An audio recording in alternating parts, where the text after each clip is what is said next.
മനസ്സിൽ മോഹത്തിന്റെ തിരുനാളുകൾ തെളിയിച്ച പ്രഡിക്ഷനുകളെല്ലാം ആഫ്രിക്കൻ കരുത്തരുടെ വിജയഗാഥയ്ക്ക് മുമ്പിൽ അസ്തമിച്ചിരിക്കുന്നു.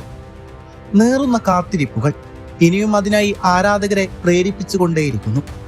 70 മിനിറ്റ് വരെ നീണ്ട കാത്തിരിപ്പിനൊടുക്കം നെതർലാൻഡ്സ് പ്രവചന ലോകത്തിന്റെ വാക്യങ്ങളോട് നീതി പുലർത്തി ലക്ഷ്യം കണ്ടു.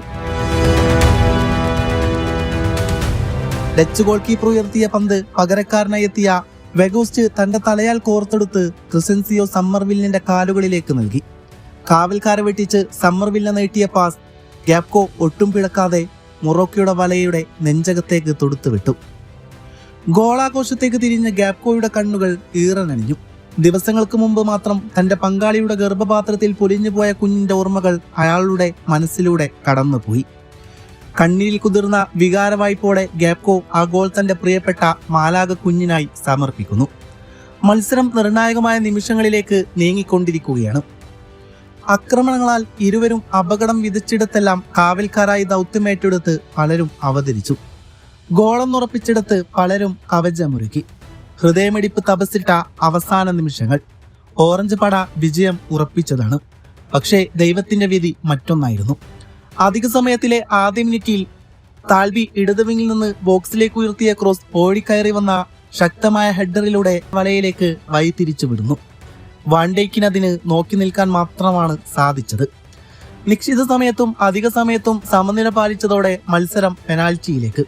പെനാൽറ്റി ഷൂട്ടൌട്ടിൽ ആദ്യ കിക്കെടുത്ത ഡച്ച് താരം ക്യൂബ് മെയ്നസ് പന്ത് വലയിലെത്തിച്ചപ്പോൾ മൊറോക്കോയുടെ ഐനോയുടെ ഷോട്ട് പുറത്തേക്ക് പോയി. എന്നാൽ രണ്ടാം കിക്കെടുത്ത നെതർലാൻഡിന്റെ ജസ്റ്റിൻ ക്ലൈവർട്ടിന്റെ ഷോട്ട് ബാറിലിടിച്ച് തെറിച്ചപ്പോൾ സോഫിയാൻ റഹീമിയിലൂടെ മൊറോക്കോ ഗോൾ മടക്കി. മൂന്നാം കിക്കിൽ വോൾട്ട് വെഗോസ്റ്റും മൊറോക്കോയുടെ ചെൻസ്റ്റിൻ കാൽബിയും ലക്ഷ്യം കണ്ടതോടെ സ്കോർ ബോർഡ് 2-2. നാലാം കിക്കിൽ ഇരുവർക്കും പിഴക്കുന്നുണ്ട്. നെതർലാൻഡിന്റെ ക്വിന്റർ ടിംബറിന്റെ കിക്ക് പുറത്തുപോയപ്പോൾ മൊറോക്കോ ക്യാപ്റ്റൻ അഷ്റഫ് ഹക്കീമിയുടെ ഷോട്ട് പോസ്റ്റിലിടിച്ച് തെറിച്ചു. സമ്മർദ്ദമേറിയ അഞ്ചാം കിക്കിൽ ഡച്ച് താരം ക്രിസൻസിയോ സമ്മർവില്ലിയുടെ shot Morocco keeper Yassine Bono തടുത്തതോടെ കളി മൊറോക്കോയുടെ കൈകളിലായി. ഒടുവിൽ അവസാന കിക്കെടുത്ത ഇസ്മായിൽ സൈബരി ഒട്ടും പിഴക്കാതെ പന്ത് വലയിലാക്കിയതോടെ മൊറോക്കോ വിജയഗാഥ മുഴക്കി പ്രീ ക്വാർട്ടറിലേക്ക്. ഡച്ച് പട ലോകകപ്പിന്റെ വേദിയിൽ വീണ്ടൊരിക്കൽ കൂടെ കണ്ണീരോടെ പടിയിറങ്ങുകയാണ്. മൊറോക്കോക്കെതിരെ കൂമാന്റെ പല സബ്സ്റ്റിറ്റ്യൂഷനും തന്ത്രങ്ങളും പാളിപ്പോയതായി തോന്നി. ആക്രമണത്തിന് പേരുകേട്ട നെതർലാൻഡ് പ്രതിരോധത്തിലേക്ക് ഊന്നിപ്പിടിച്ചത് വലിയ തിരിച്ചടിയായി. അത് മൊറോക്കോക്ക് മുന്നിൽ ആക്രമണങ്ങളുടെ വഴി തുറക്കുകയായിരുന്നു. ഷൂട്ടൌട്ട് ലക്ഷ്യം വെച്ചാണോ അതോ കളി ജയിക്കാനാണോ അവസാന എക്സ്ട്രാ ടൈമിൽ നെതർലാൻഡ് ശ്രമിച്ചതെന്ന് വ്യക്തമല്ലായിരുന്നു. കാരണം ഗോളിലേക്ക് പല നല്ല അവസരങ്ങളും വഴി തുറന്നിരുന്നു. ഫിനിഷിംഗ് ടച്ച് മാത്രം പിഴവിൽ വന്നു. ഇതാദ്യമായാണ് ലോകകപ്പിന്റെ നൗക്കൌട്ട് ഘട്ടത്തിൽ നിന്ന് നെതർലാൻഡ് പുറത്താകുന്നത്. ഏറെ പ്രതീക്ഷകളോടെത്തിയ ഡച്ച് പട പ്രതീക്ഷിച്ചതുപോലെ കാര്യങ്ങൾ പ്രാവർത്തികമാക്കാൻ കഴിയാതെ നാട്ടിലേക്ക് മടങ്ങുകയാണ്. റൊണാൾഡോ കൂമാന്റെ കീഴിലിറങ്ങിയ നെതർലാൻഡിന് വിപ്ലവകരമായ ടോട്ടൽ ഫുട്ബോൾ ശൈലിയുടെ നിഴൽ മാത്രമായി ഒതുങ്ങാനാണ് വിധി. അല്ലെങ്കിലും എക്കാലത്തും ഡച്ച് പടയെ വേട്ടയാടുന്ന ഒന്നാണ് പെനാൽറ്റി ശാപം.